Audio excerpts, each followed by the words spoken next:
নমস্কার, সেন্টার থেকে বাড়ি এসে লাউ দিয়ে মুগ ডাল করেছি। আর আজকে শনিবার, আর এখন বাড়ি 2:10 বাকি বাড়ি এসেছি।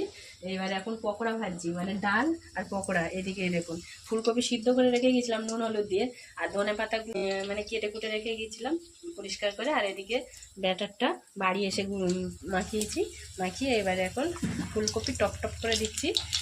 ধনে পাতা চপ করবো আর ফুলকপির পকোড়া করবো, করে আমরা সবাই মিলে খাওয়া দাওয়া করবো। আর এদিকে আলু ভাতেটা মাখবো একটু লঙ্কা দিয়ে, সর্ষের তেল দিয়ে। আর ওদিকে লাউ ডাল করেছি।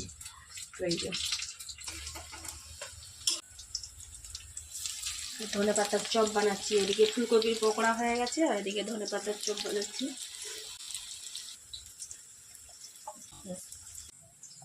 তো ফুলকপির পকোড়া হয়ে গেছে, আর এদিকে ধনে পাতার পকোড়া হচ্ছে। আর এবার ভাত বাড়বো, আর গরম গরম পকোড়া দিয়ে আজকে নিরামিষ